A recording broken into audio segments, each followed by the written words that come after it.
Shalom and welcome back to Che Languages. My name is Yair and today I am finally returning with another video.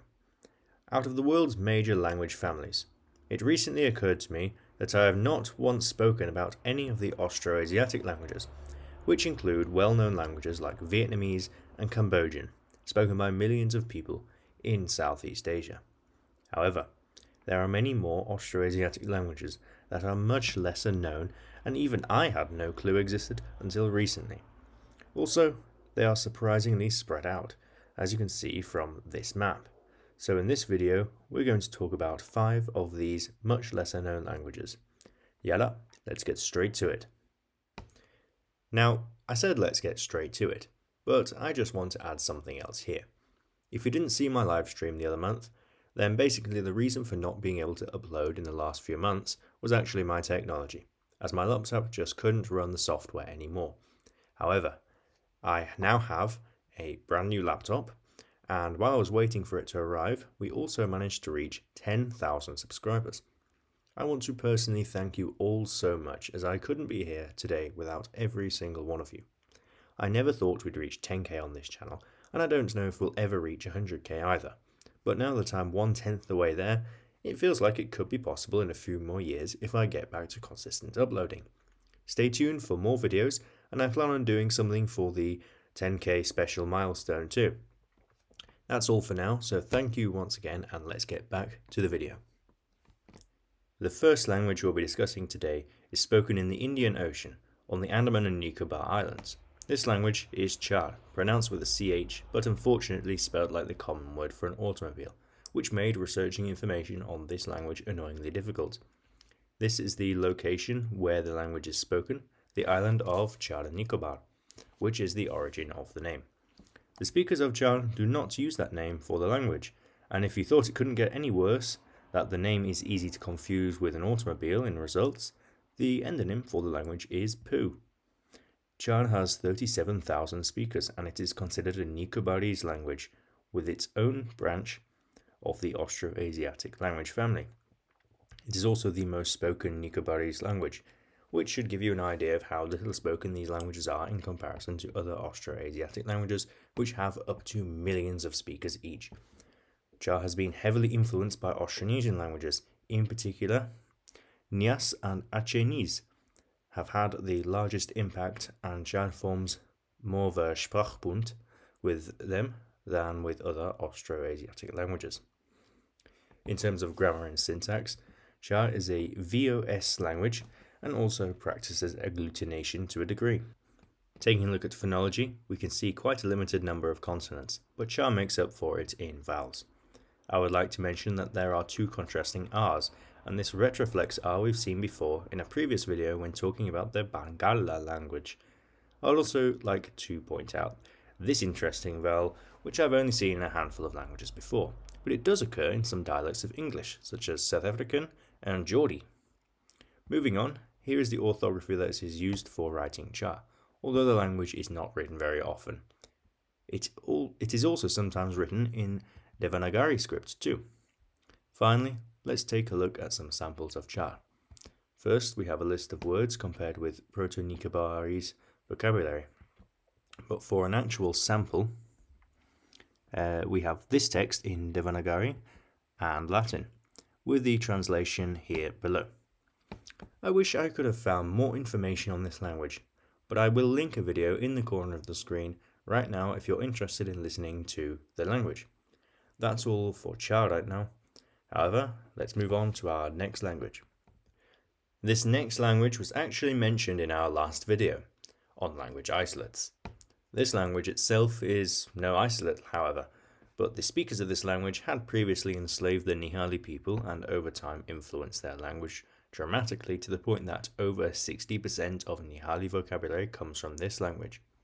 If your memory serves you correctly, then this language is none other than Korku. It is spoken in the same place as Nihali, that is, Madhya Pradesh and Maharashtra, yet it ultimately does cover more land, as you can see in the west of this map. Korku has many more speakers too, totaling at around 730,000 speakers in 2011. Other names for the language include Kurku, Kuri, Kurki, Ramecher, Bondea, Bopchi, and Muwasi. Yet Korku itself is the endonym. As the previous map showed, Korku is the westernmost language of the Munda branch of Austroasiatic. Korku has 4 distinct dialects according to Glottolot, which can each be separated into Western and Eastern dialect groups. These dialects are Ruma, Bondoi, Buria, and Mawasi. The consonants for Korku are as shown. And you can see that Korku really likes aspirated consonant variation. The vowels are much more simple, however. Korku is written in a modified form of Devanagari, known as the Balbod style, which looks like this, and it even has its own numerals that look really cool. Believe it or not, Korku has 9 grammatical cases. The table here displaying how the cases work is shown. For perspective, Proto-Indo-European had 8 cases from what we can discern, and not many languages kept all of them, notable exceptions being the Baltic and Slavic languages. As a Semitic languages enjoyer, I was pleasantly surprised to discover that Korku has dual case, with some examples here. And finally, we have a unique sample for Korku here in both the Devanagari and Latin scripts, with a translation below. The poem seems to work really well in the language, but I will definitely not attempt pronouncing any of it. With that, we will move from India to China for our next language. Across these beautiful red fields, in some small villages like these, you might hear the Bugan language, spoken in China, in the very eastern districts of the Yunnan province. As of 2005, Bugan was reported to have around 2,700 speakers, but the exact figures are unknown. The language is also known as Pakan, which gives its name to the Pakanic branch of the Austroasiatic languages, consisting of only Bugan and one other language spoken nearby called Bolyu. As I mentioned, it is spoken in the Yunnan province. However, a small community spills out into the neighbouring Guangxi, where Bolyu is located. The Pakanic peoples are both unrecognized minorities in China, and for official documents they are incorrectly classified as Yi people by the government. In terms of grammar, I did not find much, but it does note that Bugan follows subject-verb-object word order, and that it's an analytic language, which is interesting because I wonder if this is due to Sino-Tibetan, i.e. Chinese, influence, as not all Austroasiatic languages are analytic, although it's important to note that Bugan is not the only one. Bugan has a very diverse consonant inventory, with some phonemes I've not even seen before. There's also a pretty hefty set of vowels, including nasal vowels. Omniglot also lists this alphabet for writing Bugan. However, I could not find anything saying that it is an official orthography. Sadly, there aren't too many samples of Bugan out there, but I did find a big list of words from a paper about the language, which I will link in the description. Also, some of you may have noticed numbers next to the words, and this is because they indicate tones. I could not find the actual number of tones in the language or any information about them, but given that many Austroasiatic languages are tonal, it's not really any surprise.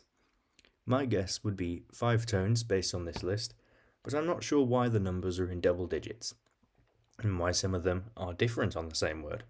It possibly indicates to me that it starts one way and then either falls or rises to a different tone. That is all I have for Bugan, however, so let's move back to India for our next language. India is a large country with lots of languages. However, perhaps the most interesting part of India linguistically speaking is the northeast. We've talked about languages in this area before on some of my other videos, notably my video on language isolates, and today I return to talk about an Austroasiatic language in this area called Khasi. Khasi is spoken here along the border with Bangladesh and is surrounded with a small branch of other Austroasiatic languages shown on the map here. Khasi, or Kaktian Khasi, has about 1 million speakers, which in Indian terms is pretty small, but it does mean that the language is pretty safe in its current state. It is also the most spoken Khasic language, being the branch that others in the previous map belong to, and it is mostly spoken in the Meghalaya state, with some speakers also in Assam. Khasi is actually an associate official language within Meghalaya, and thus you will see Khasi in maps like these, which show official languages in India. There are now 7 dialects of Khasi that are agreed upon, with Sohra being the basis for the standard dialect. Some other Khasic languages, most notably Pnar, Maram, and Lingangam, were previously thought to be dialects of Khasi, but further research has conducted that they are, in fact, separate languages. If we take a look at the phonology for Khasi, we will see some interesting phonemes, making a distinction between aspirated and unaspirated alveolar fricatives. Reminds me a lot of Kartvelian languages. I don't even know how to differentiate these two types of N's, and the retroflex T seems very quintessentially Indian to me. It makes me wonder if this is a result of Bengali or Assamese influence on the language. Khasi also has the Slavic which I always think is very cool. Wikipedia was also very kind to provide examples for every consonant and vowel in the language, which you get to see a quick sample of some vocabulary. But before we get to the samples though, let's talk about grammar. Khasi is a gendered language, but what I find interesting is that instead of gender being applied to individual words, the words themselves are gendered by semantic classes. Here are some examples of the semantic classes, judging how the words themselves are gendered. Khasi, similar to Korku, also has 9 grammatical cases. The cases themselves seem to be different, however, and here is a table showing these cases and their markers. Something additional I added here is an example sentence I found when researching the language. I put it here because I really like how the word for cat in Khasi is simply meow. It's amazing how many languages simply use onomatopoeia for their words for cat. Funny enough, the verb for meowing isn't anything like the sound itself in Khasi. Khasi today sometimes uses the Bengali Assamese script, which is actually one of my favourite scripts of all time.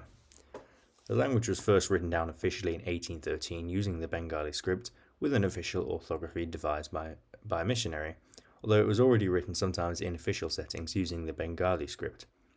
However, another missionary would develop a Latin alphabet for Khasi in 1841, which, albeit with a few modifications, would become the primary script used to write Khasi, still in effect today.